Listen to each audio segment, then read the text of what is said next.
The third introductory screencast for the Year 8 Poetry Classics module deals with the Sirens, who we will meet this week as we read more of the Odyssey and of poetry which has been inspired by it.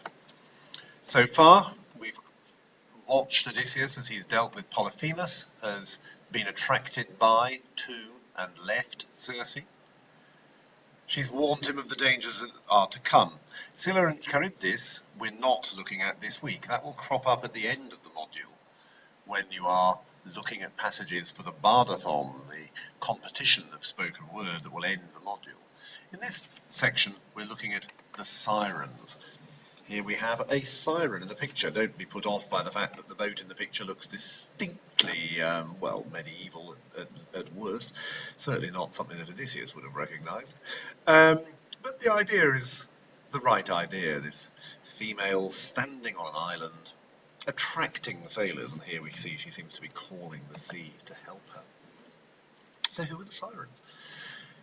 Mythology doesn't tell us who their parents were, they just are.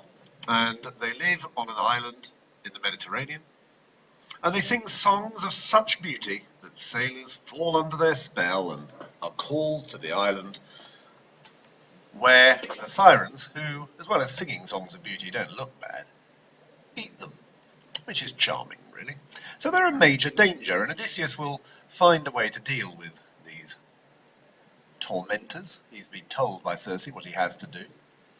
Each of his crew are given a little wodge of wax with which they block their ears so they don't hear the song at all. Odysseus, being Odysseus, wants to hear the Sirens, and so that he doesn't come to any danger, orders his men to tie him to the mast so that he can't escape and he can't tell them to stop rowing. They sail past. Homer says there are 2 Sirens. Other writers say later there are as many as 5. There are varied mythological content. Now, in this week's activities, you're going to be annotating a passage of poetry to spot and explain writers' choices. This will be a proper assessment, a formative assessment. And the point about this, just to remind you, is you'll be given a passage of poetry. In this case, it's a passage of poetry written by a writer called Alexander Pope, written in the 17th century. This is a translation of Homer. And the reason that we're giving you this passage is because it is actually what many of you will perceive as being Old English. You should remember that no word on any page of any poem is ever an accident. Writers choose words that they want to use to create certain effects, and you're going to need to think about how effects are created and why words are chosen. The secondary task, as it were, in the week is this.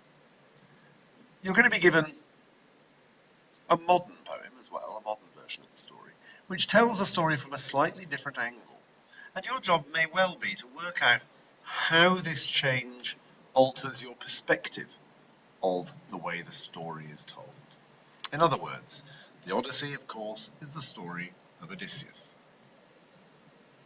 What would be different if in some way the story was being told by one of the Sirens themselves? That's what you're going to be asked to think about. Now, your thinking task this week is to look at the poem that I have below. This is quite a tricky task, and I'm expecting it to be attempted, and I'm interested to see what people come up with.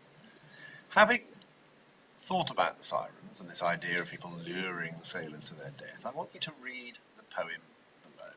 It's a poem called La Belle Dame sans Merci by John Keats. I want you to be able to tell me how this poem relates to the idea of the Sirens that we are going to study this week. Okay, good luck everyone.